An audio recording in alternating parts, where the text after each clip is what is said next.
Hi guys, my name is Mrs. May. I teach first grade at Glen Fork Elementary Middle School. Today we are going to be reading the final chapter of our story, The Mouse and the Motorcycle.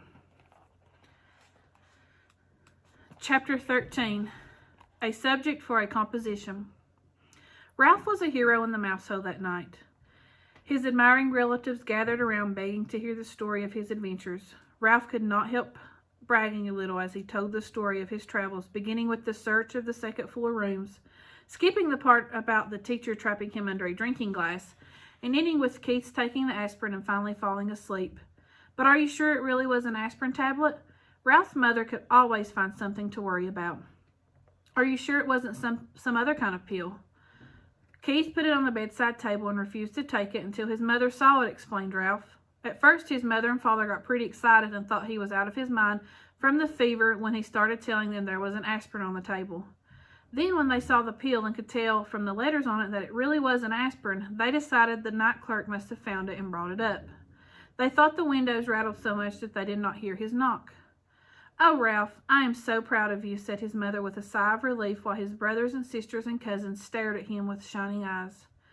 "Good work, Ralph. I didn't think you could do it," said Uncle Lester heartily.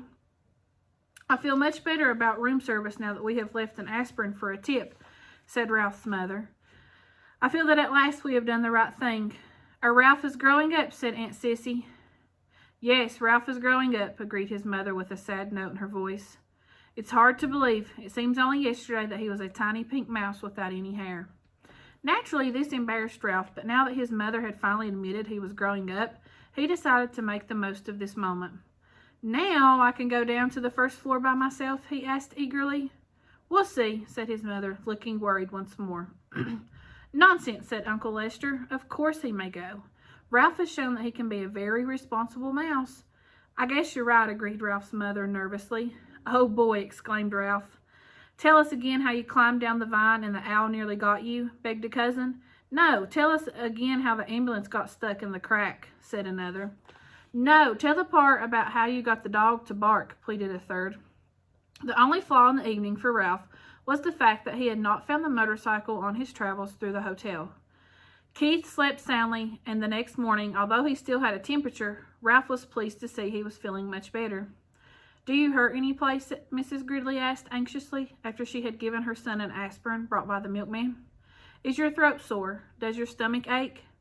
Keith shook his head. "I just feel sort of tired." "He's going to be all right. He must have picked up a bug someplace," said Mrs. Gridley to her husband. "A day in bed with plenty of fluids and he'll be on his feet again." Mr. Gridley nodded. "Do you feel like eating any breakfast?" he asked Keith. "We can order something for you from room service." Keith brightened. "Can I really have something sent up from room service?" he asked. And when his father assured him he could, he slumped back into his pillow. "But I'm not hungry."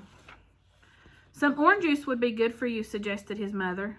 "All right," agreed Keith, and then added as if he suddenly had an inspiration, "and bacon, and toast, and jelly." "Your appetite seems to have come back in a hurry," remarked Mr. Gridley as he picked up the telephone and asked to be connected with room service to order, he thought, breakfast for his son. As soon as the adults had gone, Ralph popped out into the room. "Hi," said Keith. "Thanks a lot for the aspirin. It really helped." "That's all right," answered Ralph modestly. "Where did you find it?" Keith was curious to know. "Under a dresser down on the first floor." "The first floor?" Keith could not believe it. "How did you manage to get it up here?" Once more Ralph told the story of his night's adventure, skipping the part about the drinking glass, but making it sound as if he had narrowly escaped the horny talons of the owl as he traveled down the vine. Golly! Keith was amazed at Ralph's story. "You know what? You're a pretty smart mouse, and a brave one, too." "It was nothing," said Ralph in an offhand manner. "Nothing? It was plenty. You risked your life." The boy's admiration and gratitude made Ralph feel even prouder of what he had done. "I parked your ambulance out in the hall," he said, wanting Keith to know how responsible he was. "Your folks will probably see it and bring it in when they come back." "That reminds me, you didn't happen to see my motorcycle any place, did you?" Keith's question was unexpected.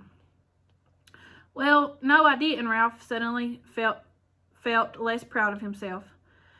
"But I didn't have much time to look." "Yeah, I know." Keith was sympathetic. "I just wondered." A knock at the door sent Ralph scurrying to the knothole. "Come in," called Keith. Matt entered with a tray. "Here you are, and here's your ambulance. I found it out in the hall," he said as he set the tray across Keith's knees. "Sorry to see you're under the weather." "Thank you, I'll be all right." Keith handed Matt a coin his father had left for a tip.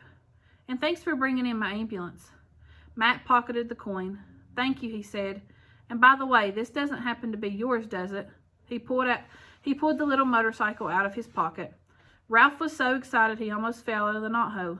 "Hey!" Keith sat up straight, rocking the orange juice on his tray. "It sure is. Where did you find it?" "In a hamper of linen that had been chewed by mice, or by a mouse. It fell out when the housekeeper was showing us the damage that had been done. I picked it up before anyone noticed it." "Gee, thanks. Thanks a lot." Keith accepted the motorcycle and set it on his tray. "It's my favorite. I didn't like losing it." "I wonder how it got into the hamper of linen," mused Matt. Keith grinned but said nothing. Old Matt rubbed his chin and stared at the ceiling. "I don't suppose a certain irresponsible mouse happened to ride it into a pile of sheets and pillowcases and get tangled up and dumped into the hamper." Keith tried not to laugh. "I don't know any irresponsible mice," he said. "Only one responsible mouse. Say, how did you guess?" "There isn't much around this hotel that escapes my attention," said Matt. "I saw that mouse out in the hall and with the little motorcycle. I imagine he's a regular speed demon." Ralph could no longer stay out of the conversation. "I'm fast, but I'm careful. I haven't had an accident yet," he boasted, and added hastily, recalling his fall into the wastebasket, "At least not since I learned to ride the motorcycle." "If there is anything I can't stand, it's a cheeky mouse," remarked Matt good-naturedly. "What do you call getting tangled up in a lot of linen?" "What I mean is, I didn't crack up in the motorcycle," said Ralph with dignity. "He's not cheeky," defended Keith. "He's brave." You aren't going to tell the management about him, are you?" "What's the use?" said Matt. "If they get rid of these mice, more will move in. Anyway, he's a cute little fellow. It cheers me up just to think of him tearing it round on a little motorcycle." "If only I could," thought Ralph. There followed an unusually pleasant day for the mice. Keith stuffed the bacon and toast and jelly through the knothole. The mice feasted on bacon and jelly before the ants could get at them, and stored the toast against the rapidly approaching time when Keith must leave the hotel. They slept all morning while Keith alternately napped and played with his cars. For lunch, they enjoyed peanut butter sandwiches again. Ralph did not sleep well that afternoon. He found himself thinking of the tantalizing glimpse he had had of the ground floor and all of the opportunities it offered mice. Crumbs in the dining room, leftovers in the kitchen, scraps in the garbage. He lay daydreaming on a pile of shredded Kleenex. He could see himself on the first floor, pilfering crumbs in the dining room at night after the guests were in bed. And from the dining room he would go to the kitchen right past the night clerk, who was sure to be asleep. If only he could make the trip on the motorcycle. The thought of the motorcycle put an end to Ralph's daydream and made sleep impossible. After tossing about on his bed of Kleenex, he got up and poked his little head out of the knothole. Keith was awake, lying back on the pillows with his cars beside him. He smiled wanly at Ralph. How are you feeling?" asked Ralph. "Sort of tired," answered Keith. Ralph climbed through the hole. "Where are your folks?" "They went out for a little while. They'll be back. I'm supposed to take a nap." "Are you going to?" asked Ralph. "I'd rather talk to you." Keith leaned over and set the motorcycle on the floor. "Want to ride it?" he asked. "Do I want to ride it?" Ralph could scarcely believe he had heard correctly. "You mean you'll let me, after the way I lost it for you?" "You proved you could be responsible when you brought me the aspirin," explained Keith. "You're more grown up." "Thanks," said Ralph modestly. "I guess mice grow up faster than boys." Keith sounded as though he longed to grow as rapidly as a mouse. "You grow a little bit every day," Ralph said, as he removed his crash helmet from its hiding place behind the curtain. "I guess you're right," agreed Keith. "My dad measures me every 6 months against the door jamb of our kitchen back in Ohio, and each mark he makes it higher than the last. But I never feel myself growing." "You wait long enough and you will be a grown-up." Ralph felt as if he had said something very wise as he slipped the rubber band on his crash helmet around his whiskers. "I guess so." Keith slumped back on the pillows. "But it takes so long." "I grew up, didn't I?" asked Ralph. "You said yourself I'd become a responsible mouse." Yes, you did, said Keith thoughtfully. I guess that's part of the secret. Just getting bigger isn't enough. You have to learn things like not taking off down a steep hill on a bicycle when you aren't used to handbrakes, stuff like that. Ralph walked with a slight swagger to the motorcycle, grabbed the hand grips, and threw his leg across the seat. He remembered to pick up his tail before he started. Vroom! He took off across the carpet and circled the room, covering the rough parts under the dresser and chairs, and coming to a halt beside the bed. She has a good balance on a rough road, said Ralph with authority. She's a mighty fine machine. Say, Ralph, said Keith, suddenly sitting up, how would you like to come with me when we leave the hotel? Come with you? Ralph was stunned. He had expected to live and die in the Mountain View Inn, and now he was being offered the opportunity for travel that he had dreamed of. Yes. Come with me to San Francisco and then back to Ohio. Ralph's first thought was of the motorcycle. If he went with Keith, he would not have to be separated from the motorcycle. Keith must have sensed Ralph's thoughts because he said, you could ride the motorcycle every day. Ralph was silent. He had begun to think of other things, his family, the permission he had earned to visit the ground floor, Keith's family and how they might feel about a mouse. Come on, Ralph, said Keith. You could travel in my pocket. Your mother doesn't care for mice, Ralph pointed out. Not running around loose, agreed Keith. But she let me keep a couple of white mice once. I still have their cage at home. You would be very comfortable in it. Comfortable in a cage? Ralph was horrified. No, thank you. Oh, come on. Would you like to be shut up in a cage? Demanded Ralph. Well, no, but... Neither would I, said Ralph, especially now that I can finally go to the ground floor. In his disappointment, Keith slumped back on the pillows once more. I guess I know you really wouldn't come. I guess I knew you really wouldn't want to come, he said. I understand. I sure will hate to see this motorcycle leave, said Ralph, and added hastily, and you too, of course. The boy and the mouse were silent. Both were thinking of their wishes and their regrets that their wishes could not come true. Keith rolled over on his side and propped his head up on his fist. Would you like to keep the motorcycle, he asked. Keep it? Me? Sure, said Keith. I can save up my allowance and buy another one when I get back to Ohio. You really mean it? Ralph could scarcely contain his excitement. Keep it for my own? Of course. How come? Ralph wanted to know. I just like to think of you riding it, said Keith. You know, if you grew up enough to be trusted with a mouse-sized motorcycle, maybe someday I could earn a big one. The excitement drained out of Ralph. I can't. I don't have any place to keep it. It's too big to go through the knothole, and I couldn't hide it behind the curtain forever because I've heard that after Labor Day, when there aren't so many tourists, they take the curtains down to be cleaned. That is a problem, agreed Keith. There must be some place in a big hotel like this where you could keep a motorcycle. Ralph sat on the motorcycle thinking as hard as he could. In the closet? He couldn't get it out when the door was closed. Under the bed? Eventually it would be found. How about downstairs, suggested Keith. I could carry it down for you before we leave.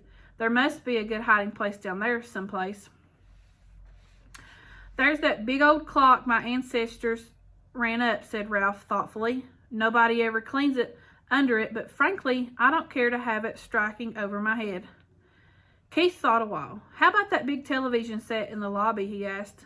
The noise shouldn't bother you because you would go only under it at night when everyone was asleep. Yes, Ralph was excited. That's a perfect garage. I saw it when I got the aspirin. The legs are just high enough for the motorcycle, but not quite high enough for a vacuum cleaner attachment. Then it's settled, said Keith, and then added rather sternly. Ralph thought, but first you must ask your mother. Ralph dismounted and ran to the knothole. He was gone several minutes before he returned to announce in triumph. She says I can keep the motorcycle if I promise to drive carefully and wear my crash helmet every single time I ride it. Swell! Keith was just as excited as Ralph. When we check out, I'll hide it for you while my folks are busy paying the bill. I can't thank you enough. Ralph fastened his crash helmet once more. I never thought I would have a motorcycle of my very own. Keith lay back on the pillow and smiled at the mouse mounting the motorcycle. It will be fun thinking of you riding around that big old lobby when I'm back in Ohio this winter going to school. And when the teacher asks us to write a composition about our summer vacation, I can write about meeting a brave mouse named Ralph who rode a little motorcycle. I'll tell about your bringing the aspirin, except I'll have to call it a pill because I can't spell aspirin. Of course the teacher won't believe it, but she'll probably say I show imagination. Ralph felt proud to think he was going to be written about in a composition in far-off Ohio. Vroom! He grabbed his tail, gunned the motor, and took off, heading for the threadbare part of the carpet that made such a good speedway. Round and round he sped, faster and faster, until his whiskers blew back and he was filled with the joyous speed. He longed to wave to Keith, but he realized a good driver must keep both paws on the hand grips. He glanced up and noticed that Keith's eyes were closed. The boy had fallen asleep with a smile on his face. Ralph dragged his heels to brake the motorcycle. Quietly he parked it beside the bed, and quietly he removed his crash helmet and hid it behind the curtain. He did not want to disturb the sleeping boy. Ralph could wait to ride the motorcycle. It was his to keep. I hope you guys enjoyed.